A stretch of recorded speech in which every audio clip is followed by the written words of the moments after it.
on the Dan Marino Show. Dolphins hitman Louis Oliver. We'll take a ride on the Madden Cruiser. Will the AFC's leading defense stop Air Marino? And the first installment of Dan Cam. That's next on the Dan Marino Show. The Dan Marino Show is sponsored in part by your Dave Broward Subaru dealers and by Oceania Luxury Condominiums, 163rd and Collins. What a location for an ocean. Now, from Bambino Doro in Pembroke Pines, it's the Dan Marino Show. Now, here's Miami Dolphins quarterback Dan Marino and Channel 4 Sports Director Tony Segreto.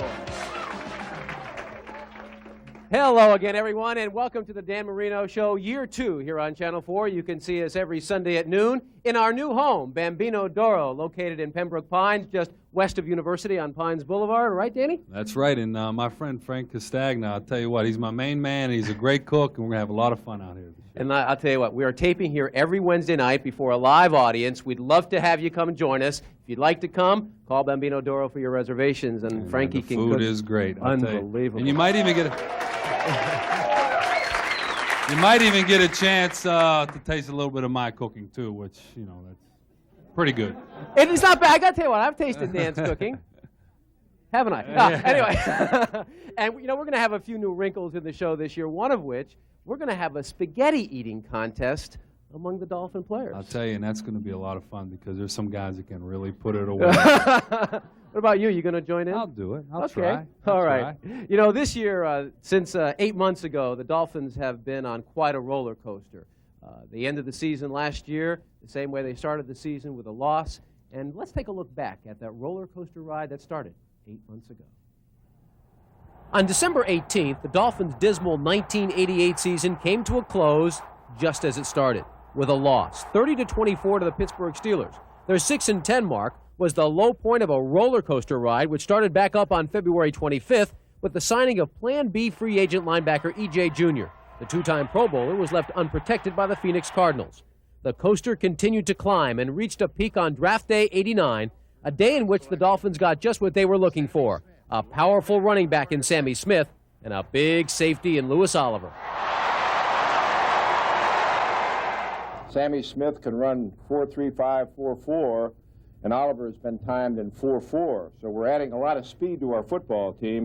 Unfortunately, the roller coaster started downward with holdouts. Both top draft picks were no-shows when training camp opened.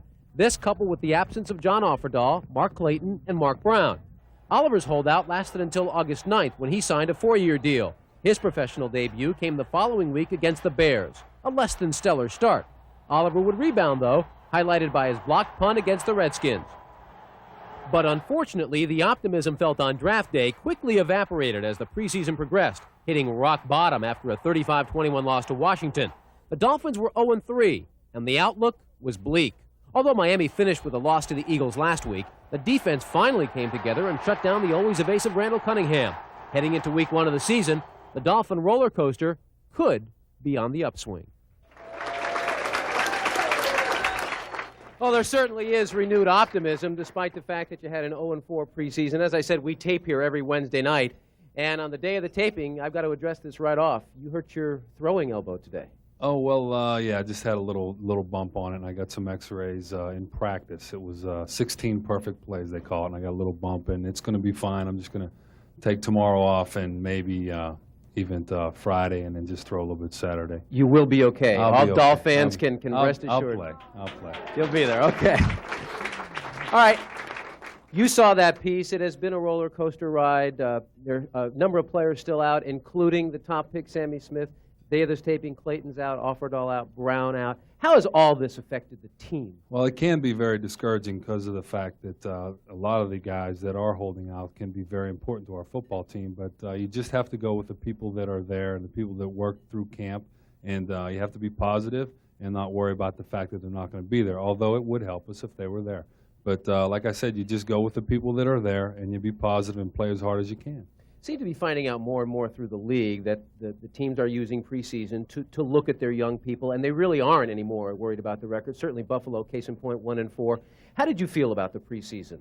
Well, I think I was kind of disappointed in the fact we didn't win because I think we need a good feeling about winning again, and you know, that's important for a team that we have a young team now and a team that hasn't won much lately. We have to have a good feeling, and when you win, no matter if it's an exhibition game or not, you still, when you win, there's a certain feeling that you have, and I think that was important for us, and we didn't do it. So then you have to just put that, you know, to the past, and then you have to come back and say, well, look at the positives that we had and during camp and in the preseason, and take those positive and bring them into this week and just concentrate from here on and do whatever you can, play hard, and just do what you can to win. All right, let's talk about some of the new additions on the team. And one of the things I have to ask you is, for the first time, your backup quarterback is younger than you are. Yeah, that's unbelievable.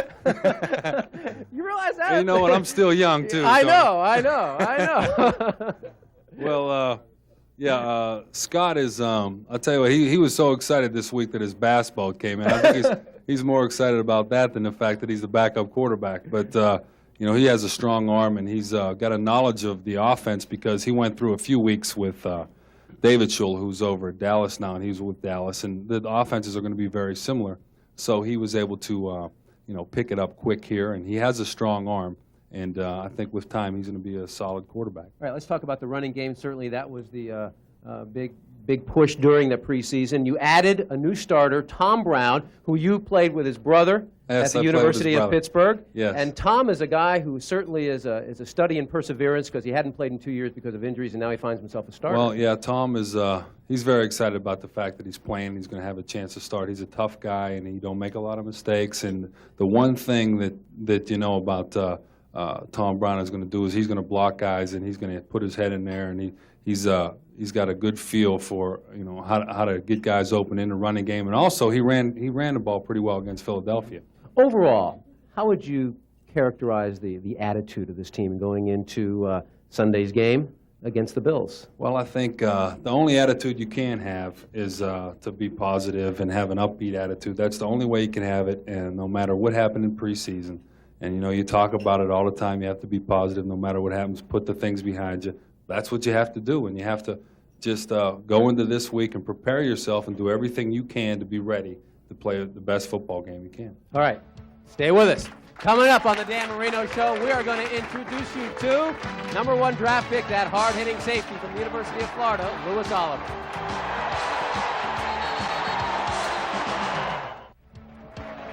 Welcome back to Bambino d'Oro and Pembroke Pines. Oh, Danny, look at that food from the kitchen.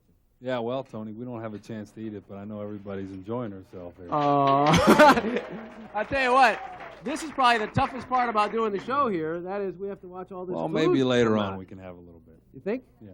Okay, all right. You know, earlier in the... You sure? Yeah. Okay.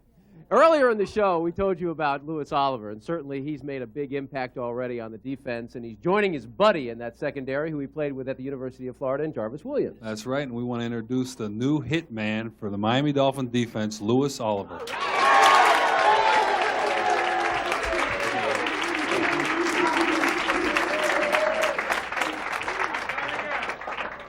Louis, tell us, what's it like being back with your buddy, Jarvis Williams?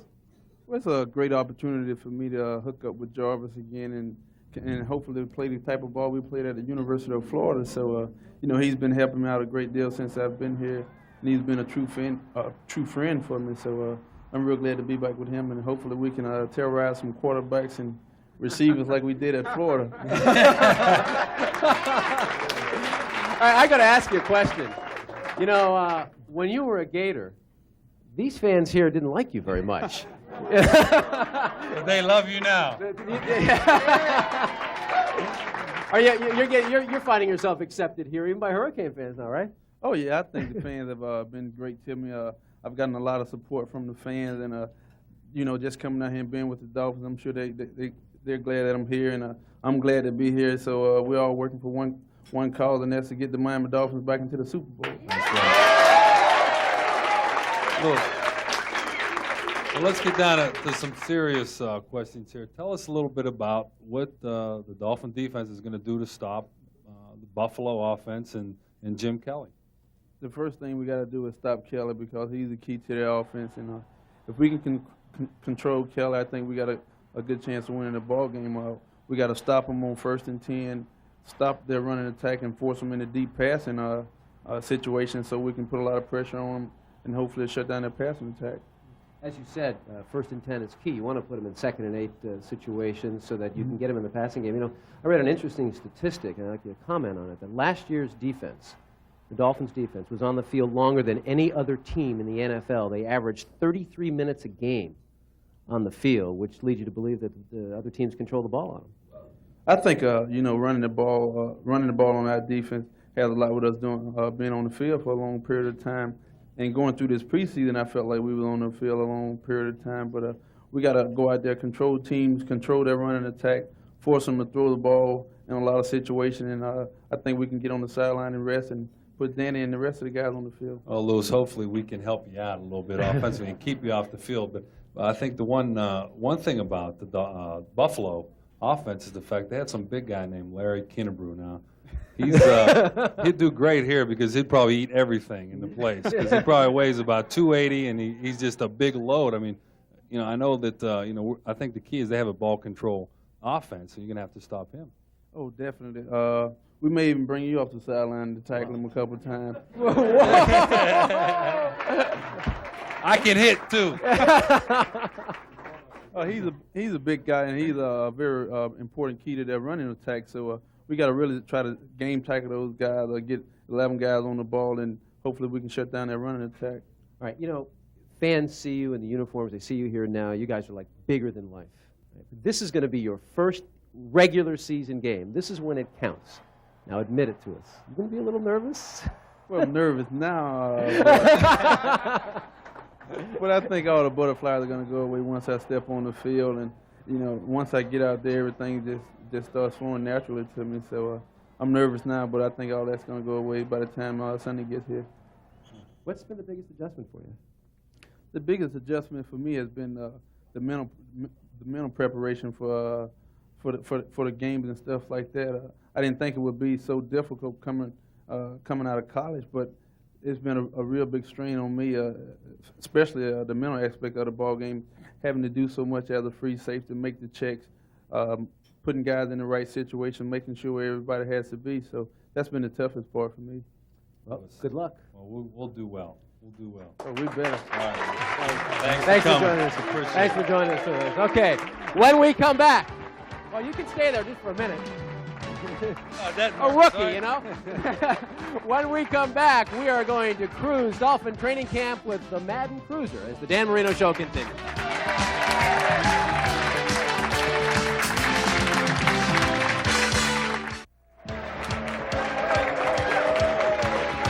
Welcome back to the Dan Marino Show. You know, last year we took it easy on you. You know, your first year doing the show. Right. Now we're going to put you to work this year.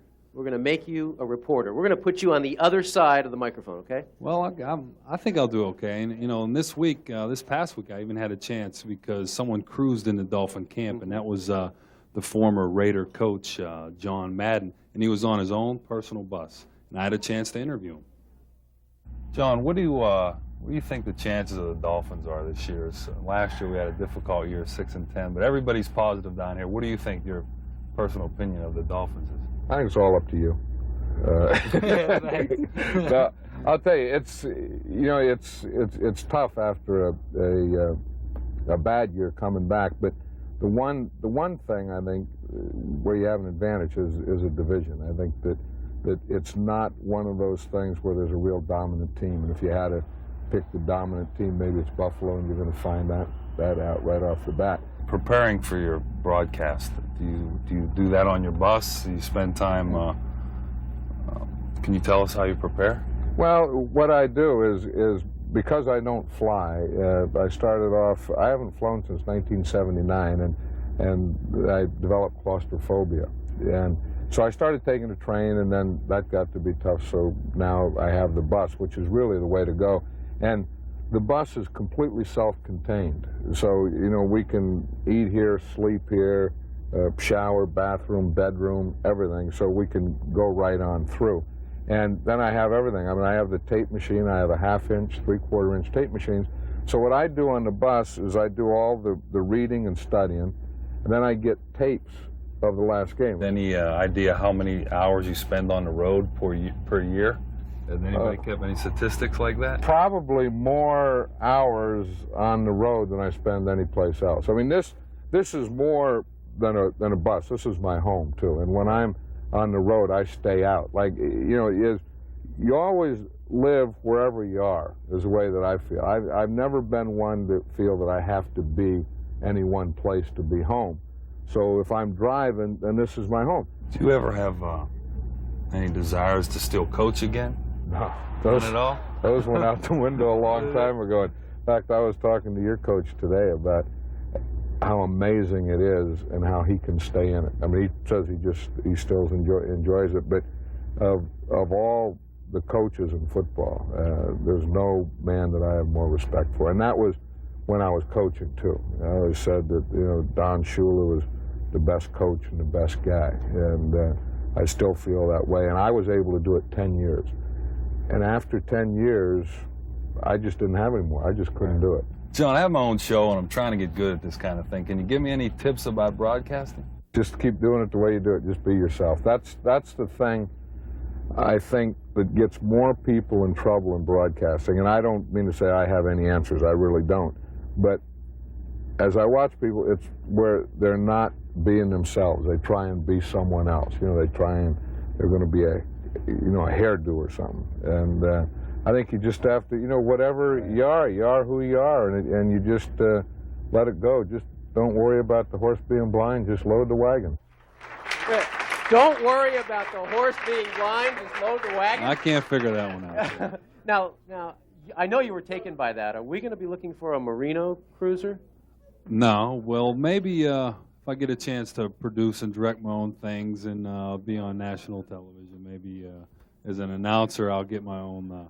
How did you like being on the other side of the mic? It's different, I think, and he's very relaxed and you know, he has a lot of fun. You could tell what he's doing. I don't know how he really can live in that bus, but it is a nice bus, and you could see that he does have a lot of fun, and I think that's the key to it. Once you get over you know, the jitters of asking other questions, and you know what, and it really interesting to me is the fact that I get a chance we to ask stupid questions to other guys.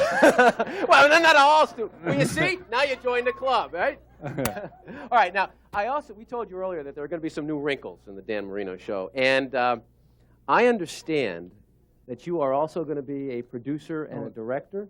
Yeah, I'm going to have my own camera. Oh, goodness gracious me. Can you imagine this?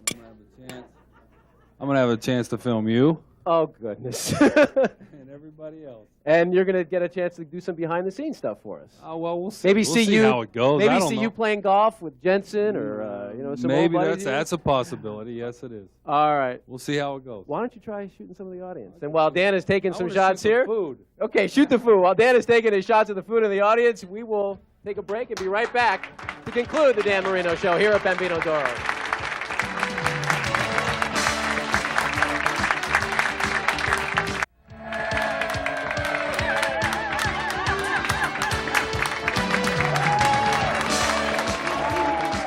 Welcome back to the Dan Marino Show here at Bambino Doro. Okay, time to start talking football. You open up against Buffalo, 3 AFC East teams right off the start, and everybody knows you were 0-8 against the AFC East last year. That's very true, Tony, and it was disappointing for us. But I think, you know, we'll know how we stand real early in the season, and we have our work cut out for it. There's no doubt about that. But I think, you know, we have to just have the right attitude where we're going to take it one game at a time and know the importance is the fact that the importance of beating Buffalo this week, and do that and then go on and, you know, beat New England and beat the Jets and just take it one game at a time. But we do have to do well early.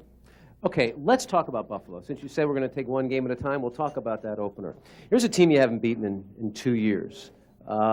They've come in here. They say they don't respect the Dolphins team. They come in here the favorite, something that hadn't happened in a long time because the Dolphins dominated the Bills for so many years. What is the key do you see in this game today? Well, I think the Bills are a ball control team, and they want to run the ball, and they don't, you know, they don't want to score a whole lot of points. They want to play defense, and on defense, they don't want to give up the big play, and they play a lot of zone coverage. They don't take many chances unless they really have to. If you get down close to scoring, they'll take a chance or two then, maybe try to come up with a big play to make you kick a field goal. But when we played them up there the first game last year in Buffalo, we should have won that game. And we watched the films this past week, and we were able to run the ball pretty well against them. We had our opportunities throwing the ball, but it seemed like we beat ourselves. And it's something from preseason that we have been doing too. I mean, no one really stopped us defensively. Our offense in preseason, we stopped ourselves. And I think the thing we have to do is be sound offensively, defensively, special teams, not beat ourselves, don't make mistakes, especially against a team like Buffalo, because that's what they count on, is them, the Bills not making mistakes, and hopefully their opponent will make mistakes, and that's how they win games. Good luck. Thank you. All right, before we leave, we want to bring out the host of the Dan Marino Show, Frankie Castagna from Bambino Doro. Well, we've asked everybody else around here. We're going to ask you, how do you think the Dolphins are going to do, Frankie? Listen, regardless of what everybody's thinking, we're going to be in a playoff this year. Yeah! Well, Frankie says it must be true, right, That's Danny? right. Okay. Well, thank you. Thank you so much for joining us on our first show, the Dan Marino Show. We'll see you here for the next 15 weeks. Goodbye, everybody.